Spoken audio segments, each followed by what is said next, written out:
Assalamualaikum warahmatullahi wabarakatuh. Alhamdulillah wassalatu wassalamu ala rasulillah. Allahumma la sahla illa ma ja'altahu sahla, wa anta ya hayyu ya qayyum taj'alul hazna idza syi'ta sahla. Yang pertama-tama yang saya hormati ibu dosen pembimbing dan yang saya banggakan teman-teman seperjuangan. Saya dari kelompok 16 ingin menyampaikan sedikit tentang makalah yang kami beri judul Tokoh Intelektual Nusantara. Baiklah, saya akan membacakan sedikit tentang Syekh Muhammad Yusuf Al-Makassari. Diberi nama Syekh Yusuf Al-Makassari atau Muhammad Yusuf oleh orang tuanya. Syekh Yusuf Al-Makassari juga dikenal dengan sebutan Asy-Syaikh Al-Hajj Yusuf Abu Mahasin Hidayatullah Taj Al-Khalawati Al-Makassari, atau juga dikenal dengan nama Tuan Ta Salamakari Goa, atau guru kami yang agung dari Goa. Syekh Yusuf Al-Makassari ini lahir di Goa, Sulawesi Selatan pada tanggal 3 Juli 1627 Masehi atau 8 Syawal 1036 Hijriah dari Putri Galarang Moncongloe di bawah penguasaan Raja Ditalo, wilayah kerajaan Goa, dan wafatnya pada tanggal 23 Mei 1699 Masehi. Syekh Yusuf Al-Makassari merupakan putra yang berasal dari pernikahan antara Aminah atau Putri Galarang Moncongloe dengan seorang laki-laki yang tidak disebutkan namanya, yaitu seorang petani yang sangat rajin yang berasal dari desa Komara. Dengan demikian dapat disimpulkan bahwa Syekh Yusuf merupakan keturunan bangsawan karena ibunya masih mempunyai hubungan darah dengan raja-raja Goa. Syekh Yusuf Al-Makassari merupakan seorang ulama tasawuf dari Makassar. Ia mempunyai pengaruh yang sangat kuat dalam pengembangan dakwah Islam di Makassar. Ia juga mendapat ijazah tarekat Khalwatiyah sehingga ia disebut dengan nama Syekh Yusuf Taj Al-Khalwati Al-Makassari. Syekh Muhammad Yusuf Al-Makassari menikah 7 kali selama hidupnya.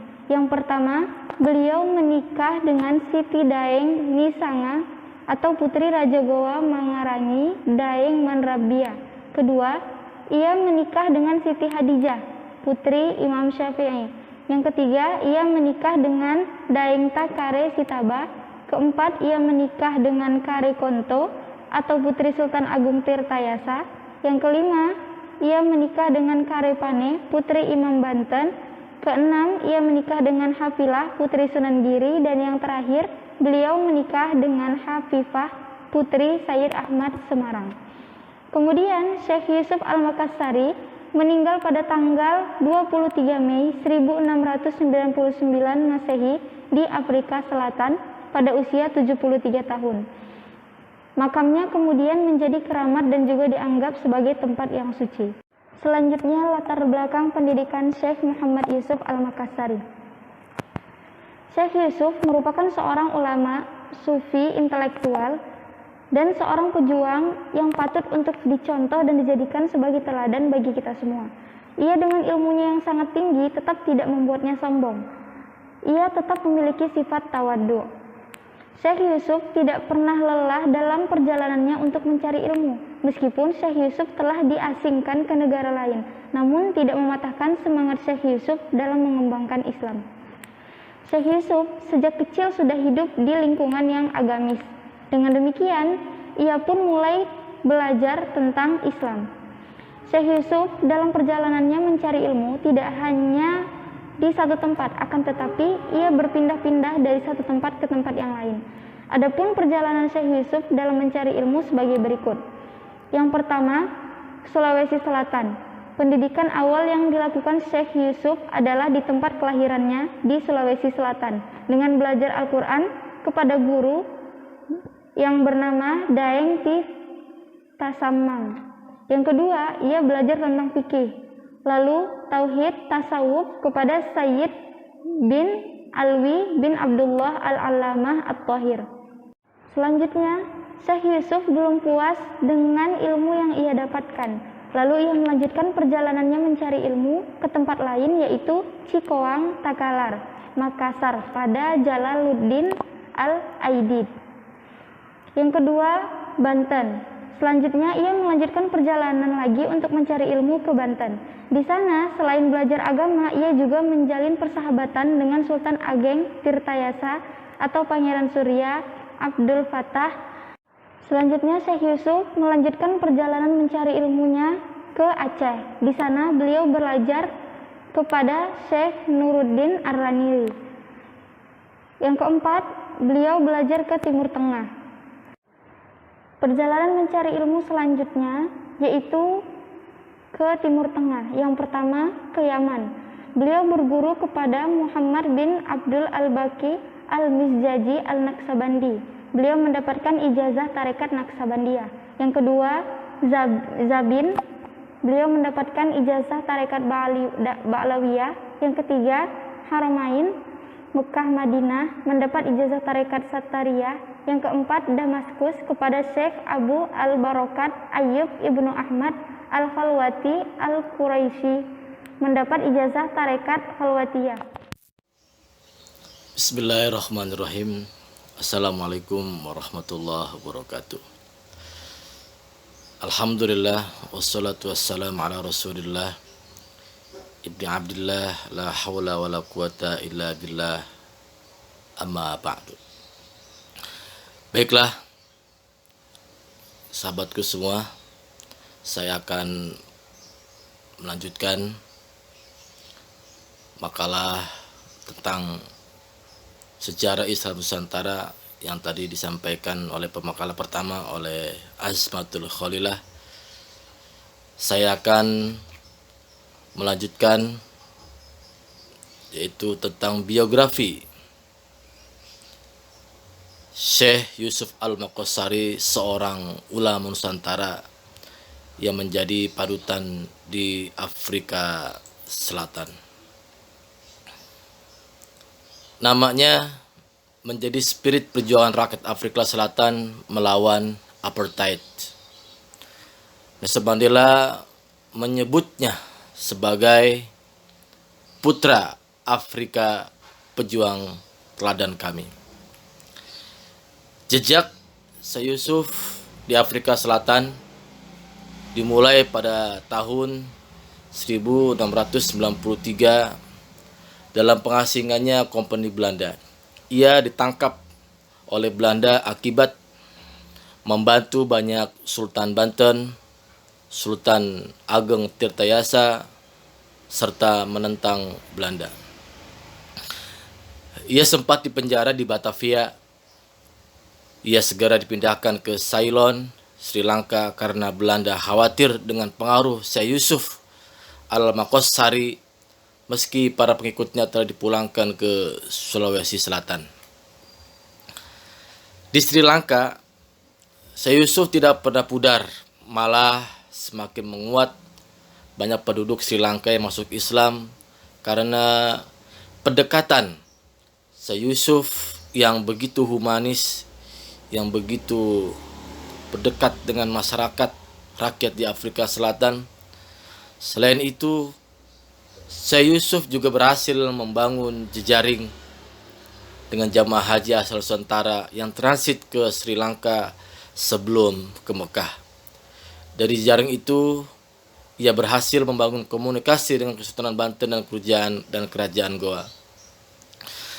Melihat pengaruh Syekh Yusuf Al-Maqassari yang semakin menguat, Belanda mulai cemas. Pada tahun 1693,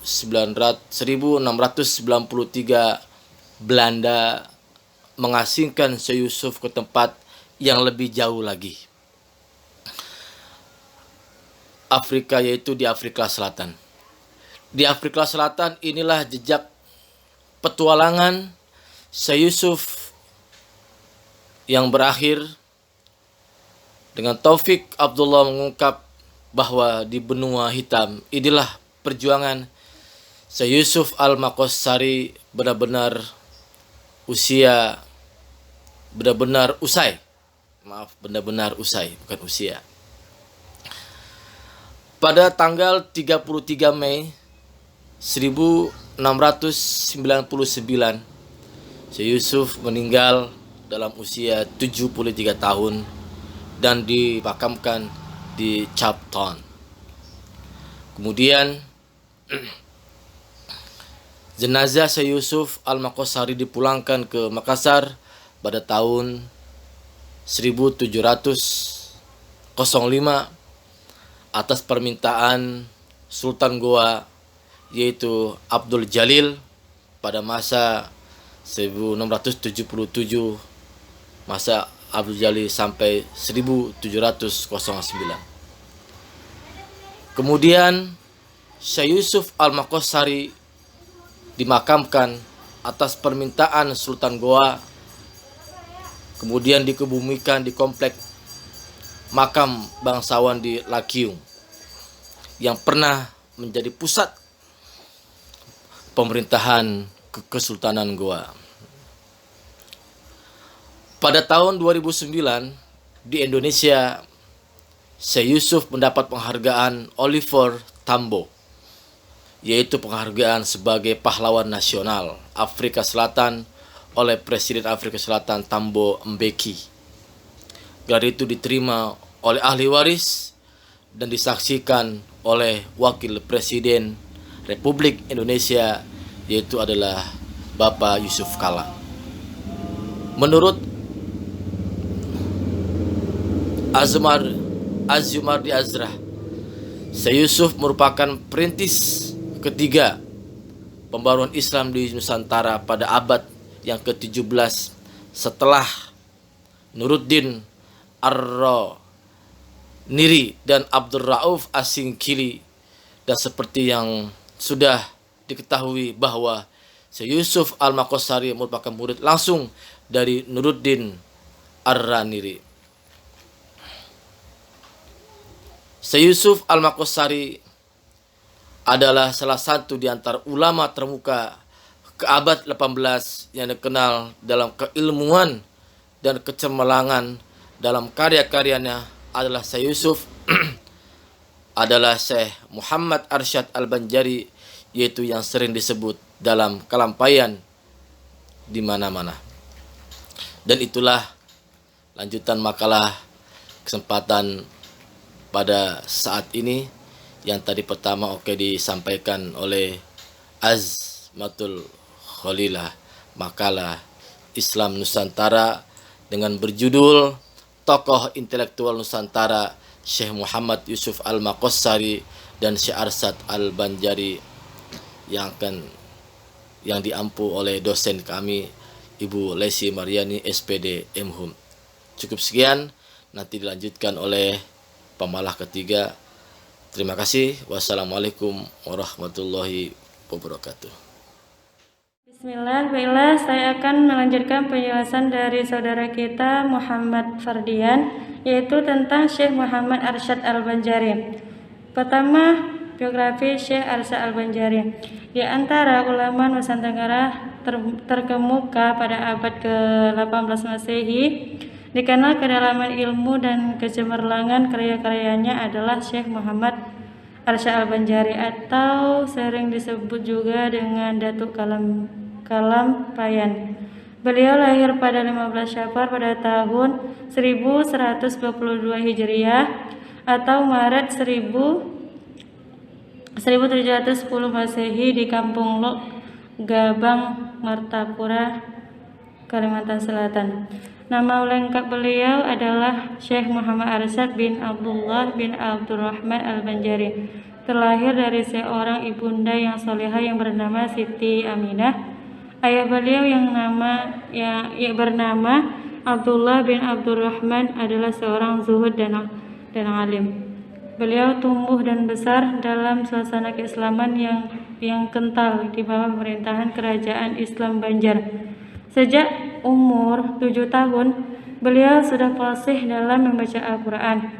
Kejelasannya dalam ilmu agama dan bakat melukisnya menarik perhatian sultan penguasa kerajaan Banjar pada waktu itu.